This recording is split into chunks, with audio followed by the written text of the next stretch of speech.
T, and it's Face Mask Friday. Face Mask Friday. I put a mask on my face, and then I wait till it dries, and we talk about shit, get it. That was the Face Mask Friday song. Somebody should add a beat, put it on SoundCloud, and then it should be the outro to all my videos. Yeah. Because that's what we do on this channel. We talk about shit, and we get it popping, because we the shit, who the shit, you the shit, That was the remix featuring Kanye West. Anyway, today on Face Mask Friday, I am going to be reviewing a book. I reviewed movies on this channel, I reviewed TV shows on this channel, but I have yet to review a book. So the book I am reviewing today, if you can't see it because of the gold lettering, the book is called The Merciless, and it's by Danielle Vega at the bottom. I bought this book at Target, and it was 20% off. That's not why I bought it. Originally why I bought this book, I wanted to read it, not because it has a pink cover. I'm not that much of a cliche. It's because I read the inside of it one time when I was at Barnes & Noble, and I was like, oh, holy shit, this look good. And on the back of the book, it has lettering, and it says, forgive us, Father, for we have sinned. And it, oh my God, like, oh my God, like, oh my God, this book fucked my life up, okay? Like, I went into it reading it thinking, oh, it's just gonna be some girl drama shit. No, bitch. It's what the fuck? Like, okay. So, the synopsis that they give you on the inside cover of the book is Brooklyn Stevens sits in a pool of her own blood, tied up and gagged. No one outside of these dank basement walls knows she's here. No one can hear her scream. Sophia Flores knows she shouldn't have gotten involved. When she befriended the popular girls on her first day at school, she admired their perfect hair and their good girl ways. They said they wanted to save Brooklyn. They wanted to help her. Sophia didn't realize they believed Brooklyn was possessed. Now Sophia's new friends are performing an exorcism on Brooklyn, but their idea of an exorcism is closer to torture than salvation. Bitch. Okay. That right there, I was like, I need this fucking book. So, the book follows this main character, Sophia Flores, who just moved in this, like, rinky-dink, boring-ass town where shit don't happen because her mother is in the military. And, she first meets Brooklyn on her first day of school when she's standing, I think they said in the book, in the lunch line or something. And, she meets Brooklyn, she meets this guy named Charlie, but then these popular girls, named Grace, Alexis, and Riley were all like, hey, you should come sit with us. And Riley's like the ringleader of this like whole bitch clique thing. And so, you know, Sophia obliges and she thinks they're so gorgeous. With the way they're described in the book, you could tell like they're made to be these gorgeous, heavenly looking girls. And they're like really into Jesus, like scary into Jesus, like where you want to like take their Bible away and be like, you need a God break because you tripping. Like, you know, the type of people that make Christians look bad because they take their faith to a whole another level, like those type of girls.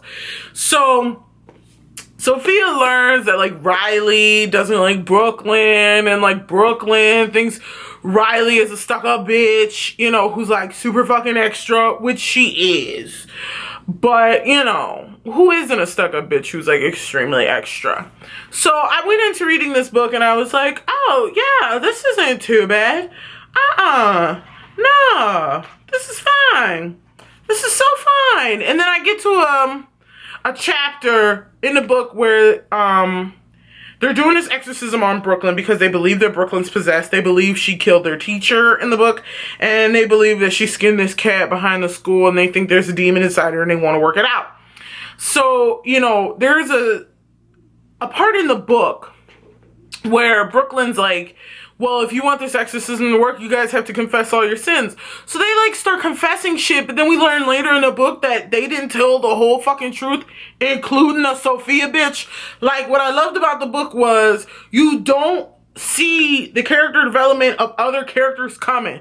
Like, you don't see it coming. Like, you're not ready at all. Like, you think you can trust one specific person, but then it turns out that person is fucked up. You think that this person, oh, you know, well, you pity them, but then you're like, no, that bitch got issues too. Like, there's shit in the book where you're like, no, what? I trusted you. Like, I was sitting on the edge of the bed. Like, this book had me walking around my room, and then when I couldn't walk to my room no more, I walked around the house. I was all in the kitchen reading this shit. I was in the bathroom reading this shit. Like, this book had me in it. Now, I saw online, because after I read like a whole book, I like to look at other people's reviews and what they thought of it.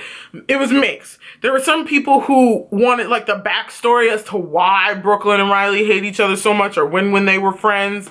Because it kind of is like that. They were friends, now they're not friends anymore. Now Riley thinks Brooklyn's a demon. You know how the story goes. They felt like it needed more character development. Like, they felt like it should have been more background on certain people, but I feel like it gave us enough background. Like, I feel like we don't need a whole backstory as to when their friendship ended and when they stopped being friends. Like, we don't need that. I don't particularly need that in my story. I need like a little bit of backstory and that's it. Like, you know, they set up the characters beautifully. You know, they make these girls who are supposed to seem like angelic and sweet and this and that, you never see their secrets coming. Like, there's one girl, I'll give a spoiler, Grace, who's like, she's written as this black girl with like braids, who's like really, really gorgeous. Like, she looks like she belongs in a Banana Republic ad. She's that fucking beautiful. And she had, her confession was she took her brother's Ritalin for a test and she passed the test. She did really well, but she loved the way the Ritalin made her feel. Like, she felt a high that she had never felt before, and it went from Ritalin to Xanax to Oxy to this to that to this to that. And, you know, she confesses that basically she's a fucking drug addict. And, you know, they have these lives that you would think these type of things don't, these girls don't do things like that. That's what I think is great about the book, because you never know what's truly going on in someone's life or what someone's truly done to be the way they are. Like, you don't really understand a person's life until they're willing to tell you about it. And that's what I liked about the book, is that they're kind of forced to tell their fuck ups, and they're forced to own up to the shitty things they've done in order to like get the demon out of this girl. Like, at one point in time in the book, they cut Brooklyn's legs open because they heard that you can bleed a demon out. They done tied this girl up. They give her a baptism where they almost drown her in some dirty ass water. Like, the shit is nuts, because it goes from this Riley bitch got problems to this fucking girl need Jesus. Like, oh my God. Like, I don't care how like fucked up you think a person is because they wear a lot of black, or they, you know, listen to brooding music, or they always talk to crows or some shit. I don't care. But you should never think because you believe in God and that you a Christian that you can go exercising people and giving out baptisms all willy-nilly. You can't do shit like that. Because there are people in this world who worship other things, and there are people in this world who don't believe in anything at all. And we need to respect that. That's another thing I think the book that you take away from it is that people will always try to push their religion on you and will be convinced that there's something wrong with you because you just won't go with the word God. Like, there's something wrong with you. And it shouldn't be like that. Like, everybody should be able to believe in what they want or not believe in anything at all without any judgment. But, the question that the book leaves you with is there evil inside all of us? And I think everybody has the capabilities of being evil. You just need something in society or something in your life to push you there. But I think that there are a lot of people who can do evil shit. Just like I think some people are just inherently born bad. Like, I just think people are born bad.